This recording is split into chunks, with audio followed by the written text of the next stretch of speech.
After my late husband passed, my autistic son and I moved into a quiet, gated community, hoping for peace.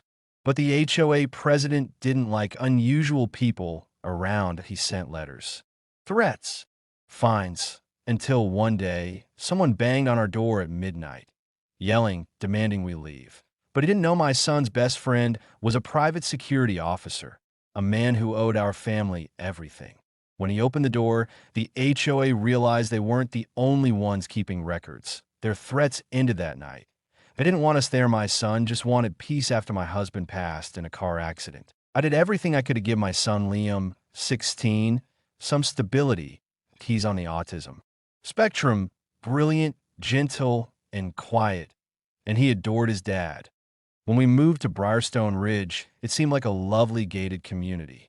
Clean homes, good schools, safe streets, or so we thought. Within 2 weeks, I got a letter. Your son's behavior is making neighbors uncomfortable. Please be advised this is a family-friendly neighborhood. He hadn't even done anything. He walked in circles in the backyard, hummed quietly, picked flowers. That's it. Karen Brewer. The HOA Queen of Fear, Karen Brewer, the HOA president, didn't like things she didn't understand. She watched us from her bay window. She called twice to check in. She even asked if Liam was dangerous. When I politely asked her to stop targeting us, she responded with, "I'm just keeping the neighborhood normal." Soon after, I was fined $150 for unmaintained hedges, another $200 for unapproved outdoor decorations. It was a sensory wind spinner for Liam, and a notice to limit noise, even though Liam barely spoke above a whispery file complaints. Nothing happened. Then came the scare tactics. Midnight visitors and a message one night at 12:40 a.m. Someone pounded on the front door. Loud and angry, I peeked through the blinds and saw two men in plain clothes, holding flashlights and yelling, "Open the door. We're with the HOA Enforcement Division." That doesn't exist. That I call the police. But by the time they arrived, the men were gone. The next morning, there was a typed letter taped to our door. "People like you don't belong here. Leave, or we make it harder." I felt sick, but Liam? He simply said, "It's okay, Mr. Seth's here." And that's when everything changed. Meet Seth. My son's quiet protector. Seth Andrews had served 2 tours in Afghanistan.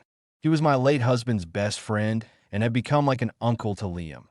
After losing his job in private security, he moved into our spare room to help out and rebuild.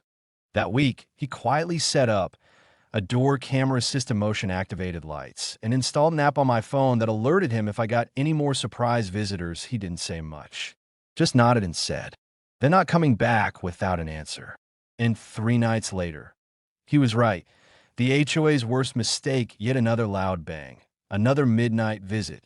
But this time, Seth answered the door. What they didn't expect?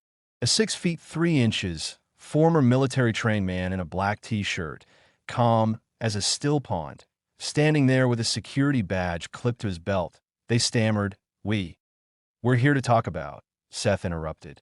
"Trespassing, intimidation, attempted forced entry." He held up his phone. "Smile. You're on 4 cameras."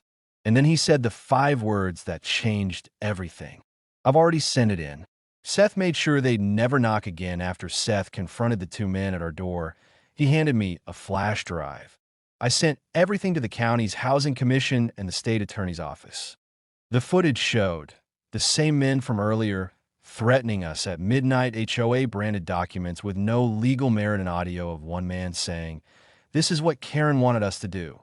Scare them a little." Seth didn't just file a complaint. He called in a favor to a former contact in state housing enforcement.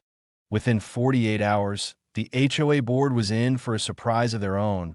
A black SUV pulled up outside Karen's house on Thursday morning. A black government SUV pulled up in front of Karen Brewer's oversized colonial home. 2 investigators stepped out, badges in hand, and spent over an hour inside. By noon, Karen was outside, red-faced, waving her arms and shouting, "I was trying to protect the neighborhood." But the evidence didn't lie. Her digital HOA records were inconsistent. Fines were made up on the spot, and the men she sent to our door, Not licensed by any enforcement agency, they weren't just neighbors. One was her nephew, the other a fired ex-security contractor. Both were facing criminal trespassing charges. The board crumbled in a week-through investigation triggered a full HOA audit that in just 7 days. Karen resigned. Under pressure too, other board members were removed after refusing to cooperate with investigators. Over $22,000 in fines were ruled invalid and refunded to affected families. A state-level compliance officer was temporarily appointed to monitor the HOA mailbox. No more warnings, no more notices, just peace. And for the first time in weeks, Liam smiled as he watered his garden, without anyone watching from behind a curtain. Liam finally had a voice, and everyone heard it. A month later, the newly restructured HOA board invited families to an open forum to hear community feedback. That we showed up. I planned to say a few words, but Liam surprised me that he stood up, nervous, hands tucked into his sleeves, and said into the mic, "I like it here. I want to stay. I didn't know I was scaring anyone. I just like flowers and clouds and wind." The room went silent. Then applause. Even the sternest neighbors clapped. A few cried. One elderly woman stood and said, "Liam reminds me of my grandson. Thank you for being here." Peace earned. Not given. Karen sold her house 2 months later and moved out quietly. Seth, he started a local private security service and now does consulting for families with disabled or high-risk members. Our home is quiet again, safe, whole. And Liam, he plants sunflowers now, rows of them, and every time someone walks by, they waved at and more whispered complaints. No more threats, just acceptance and kindness. Because when you try to scare a family into silence, you might meet someone like Seth. And when someone like him opens the door, the bullies always back down. Final words. Karen thought intimidation was power. She forgot that real strength isn't loud. It's the quiet protection of someone who stands between fear and family. Liam never raised his voice, but the world listened anyway. And the woman who tried to exile him ended up erasing herself instead. Like seeing HOA bullies fall on their own rules. Hit that subscribe button and get ready for the next revenge story where justice always finds its way. Calmly, powerfully, and perfectly timed.